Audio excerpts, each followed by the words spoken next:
This isn't working. I don't think we can make this a video. That's what I say to the cats.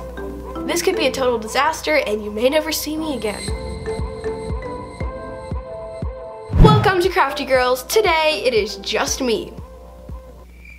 Crickets. So today I am doing a Bob Ross painting challenge. Happy painting and God bless. And we are going to be painting with nothing but slime pigments. These are from Stardust Micas, and we actually contacted the company before making these wonderful Stardust Micas paints, and they said, go for it. But if you guys don't come back alive, we understand. They actually suggested that we mix it with rubbing alcohol, which worked, but once the rubbing alcohol dried out, the pigment started to crumble and fall off the paper that it was on, so we were like, this isn't really gonna work. So we found this stuff at Michael's. This is a matte medium, so it's not a paint, but it's close to it. And when we mixed the pigments with it, it kind of made paint. So let's get right on into this. I was inspired by Rosanna Piancino because she did this challenge, but she used frosting. So I decided, hey, why not just use pigments and go the whole hog and do Bob Ross. Let's just do something and have a good time. So wish me luck. This could be a total disaster and you may never see me again. So I'm going to be using the same tutorial that she did. It's called Peaceful Reflections. If you want to look it up, it's really pretty. I really only say that because mine may not turn out like hers did. Blech. I don't speak English, people. Okay, so we're gonna get right into this. Let's do maybe a little traditional painting with some mountains and pretty sky and maybe some water and who knows. Let's just do something and have a good time. So we're gonna get right into this. May this please stick to the bristles of my bristly brush. I literally haven't even tested this, you guys, so let's hope for the best. By the way, these are the colors that I will be working with.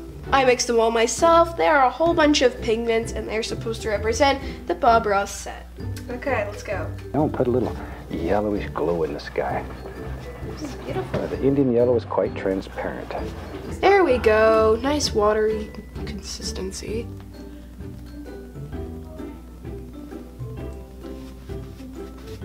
That's better. Just needed to add some water. Maybe a little bit of it down here. If we're gonna have water, we just put a little in there. What the heck? Add some down here. Okay, without even cleaning the brush, I'm gonna go right into a touch of alizarin crimson and just tap a little bit into the bristles. All right, like and so. then we're gonna go straight into crimson without even washing our brush, like he says. Just wherever. And we will blend that together. The crimson is much more liquidy, which is nice because I want liquidy. So we're just gonna paint ourselves a nice little warm spot. Warm. If this works, you guys, it's probably gonna be the first painting in the history of the world where pigments made Bob Ross art. That's true. This is so ugly. These things aren't working. They're so resistant, they won't blend. Okay, then we're gonna go straight into phthalo blue. Yeah, we're not supposed to. Okay, a little phthalo blue. And I still have the same old dirty brush. Did not work the way I thought it would, where it would just thin out. Using a little crisscross strokes. And I've started out here and working downward, so it'll mix with a liquid white and automatically it'll get lighter and lighter in value. Okay, so the thing about these pigments, I thought the color would lighten as the layer thinned. Did not happen. Shouldn't this be blending? Should this not? Okay, you guys, so I started over because that was such a huge mess that I was like, what the heck? This is not a happy accident. So I've got a new canvas and I have new blue, and now I'm going to try this again. I'll put a little yellowish glow in the sky. Now the Indian yellow is quite transparent. There. I'm in a bright, happy mood today. It's a good day to be alive. So let's do a painting that reflects that. Shoot, every day's a good day to be alive. There we are. Maybe a little bit of it down here. If we're gonna have water, we just put a little in there. That's a mess. Let's go. More paint. Okay, without even cleaning the brush, I'm gonna go right into a touch of alizarin crimson. I really see what he meant about having a canvas pre-primed beforehand because this is not working. So the first rule in painting a Bob Ross painting is to listen to what he tells you to do. Which I didn't, obviously. There we are. I'm just gonna blend all this together with a damp brush. Blend those edges out very nice. Because water really has an effect on this. Just put a little warm spot up here in the sky. Okay, we'll take a little crimson and we'll throw a little of that down here too. What the heck? What the heck? We don't care. Maybe this is why nobody ever painted with pigments? That's good enough. Okay, just have a good time. That's really what painting's all about.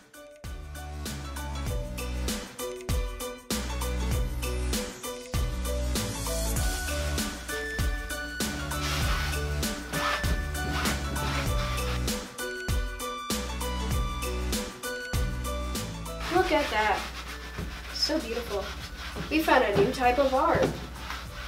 Paper towel scrubbing with Rachel. There we go. You've been educated. All of you. Hopefully. Okay. Okay, little phthalo blue. And I still have the same old dirty brush. Oh, that's nice. Let's go right on back up in here. Using a little crisscross strokes.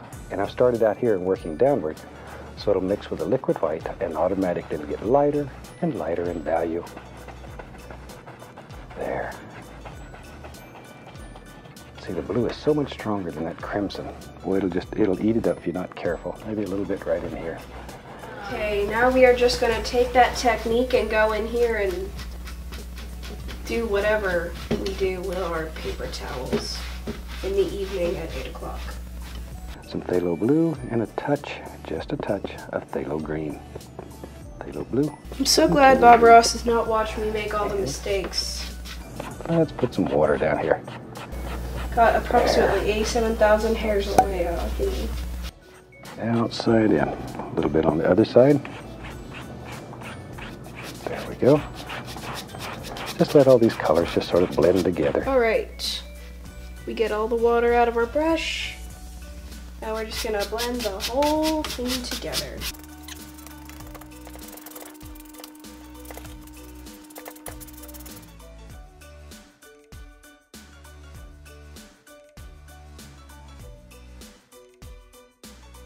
Yeah, I'm going. Let's put us a little mountain up here. For that, I'm going to use some Midnight Black, some Van Dyke Brown, alizarin crimson, a little Prussian blue. Good dark color. Mix it up, pull it out very flat, cut off our little roll of paint right there. Now then, you got to make your first big major decision. Where's your mountain live in your world? Maybe your mountain lives right there. Well, it sure does now. Firmly push that right into the fabric. Just really push. Like so. Use a lot of pressure. Maybe it goes on off over here somewhere. Whatever.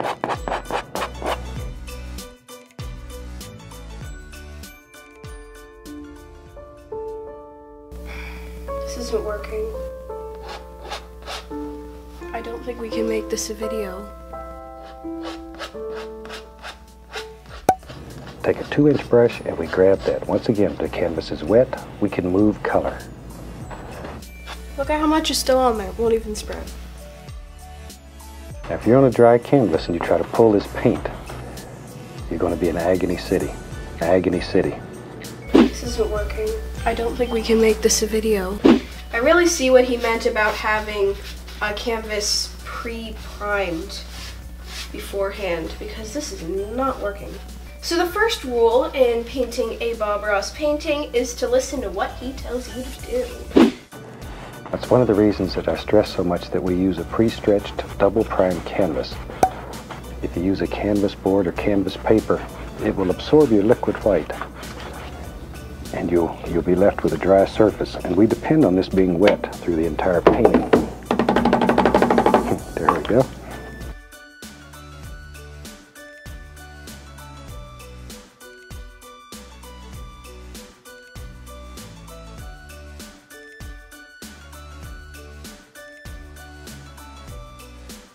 Here we we go. We got our mountain range done.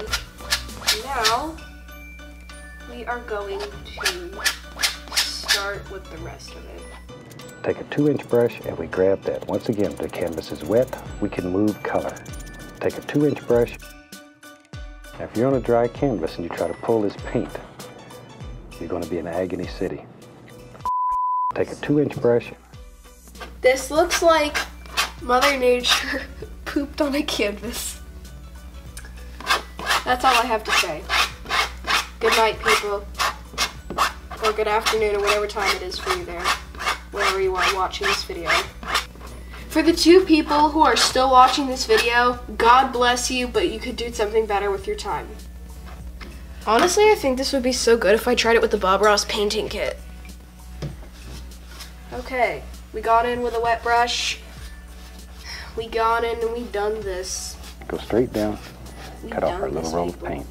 Now then, you have to make some big decisions. Alright, we're gonna take our white, and we're gonna paint some snow on our mountains.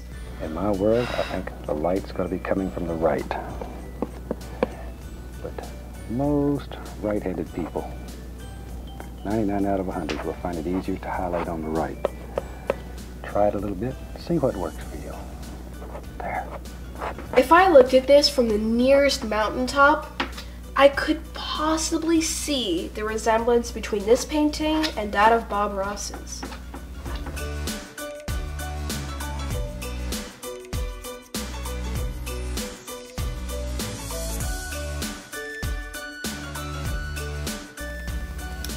Just trying to add myself a peak of some sort.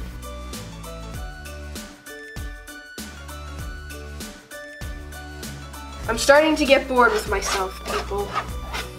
The person standing nearest to me is now stepping away cautiously. Aren't you, Gus Gus? Yeah. Okay, pimples. We have ourselves mountain crevices. We're adding our sky blue to our snow blue. Let's just put the indication of a shadow. Now, let's push this one back. Watch right here. You come right down through here and distinctly come through that. See? No. Pushes that little thing right on back into the background. That easy. You have the power to move them. So sad. Do you agree? There we go.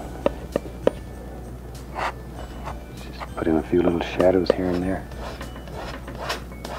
There. Push that one right on back. Bring that together. Anywhere you want a little indentation in your mountain, put a shadow there. That's all it takes. You've got one fantastic mountain. This is supposed to make the illusion of mist. Yes, we are. Obviously not. Put it over here. Always following the angles that you have in your mountain. Alright, people, we've made the illusion of mist. Moving on! Grab our fan brush. And maybe back in here in our world, there lives a lot of little distant trees, and all you're doing is tapping down over the fan brush. Just tap it down. Maybe here and there in our world, maybe one or two of these trees is a little more distinct, stands out a little stronger. You can see a little more detail. It's a happy little tree. A lot of paint though. Just sort of working back and forth. It's not very little though. And you just put as many or as few as you want. Happy little trees.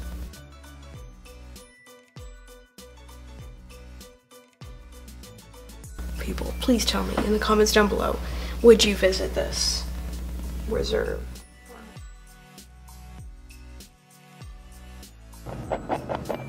There we go. Let's come right over here. Maybe There's another happy little tree that lives in this forest. right here. Well, I don't know. Wherever you want them. Okay. We are massively out of this.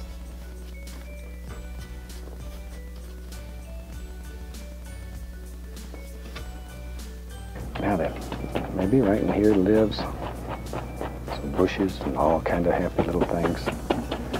Right there. And we can reflect some of that right into the Jesus, water. save us all. I'm going nuts. Going nuts with this painting. Right into the water. That easy.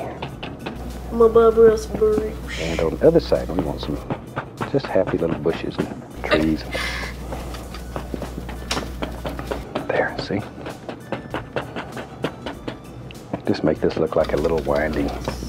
Maybe it's a little river that just winds right on back in there. Look, I kind of did it. Okay guys, so I'm going to attempt to put some bushes down there, and then I'm going to call it a day because this is really hard. There's a happy little bush. I remember him. He lives right here. Right there. Beautiful little bush. And he shines in the sun. Okay, now then, watch right here. Let's turn that into reflections just by pulling it down. Here we go. Now it's starting to look a little better. That's all there is to it. Yeah, I'm going into yellow ochre, little Indian yellow here and there. Here lives another little bush. See them? Just sort of visualize these in your mind and drop them in. Drop them in. Hello guys, I came in to affirm what she was doing. Wow, Rachel. Just the glory on this painting. Tool for this scraper tool. Is what? I need a scraper tool for this scraper tool. Yeah, you do. You see the guys? That's really pretty. Yeah. Hey y'all. I know you miss me. That looks good. Bob Ross would be proud. Have a fun time. Hey, you're the one that's artistic. I called you zooming out first. Have fun. Bye bye. Peace. And there it is. The one and only. Not Bob Ross. So not Bob Ross. Mount Chisel has been named. Bob Ross, I'm glad you're not seeing this right now, because I would be embarrassed halfway. I would blame all of it on this mess. Okay guys, I hope you enjoyed watching this video. Now it is time for it to come to an end. It's so interesting. I mean, look how metallic this is. This one's really nice. This is made with pigment, and it is so metallic. This is also made with pigment. Vote in the comments down below which one you think looks better. Okay, you guys, this was interesting. We hope you enjoyed it, but now it's time for shout-outs. Holly X, Girl Squad, Sarah Contreras, Bella G, Libby Ross, and Good Vibes. We hope you enjoyed this video. If you did, please give it a big thumbs up. We love you guys so much. Bye! My hands are so weird. Guys, it's like it dried. It's like a glove, but it's not restraining. It's really weird, but when I do this, a bunch of it comes off. Happy painting, and God bless.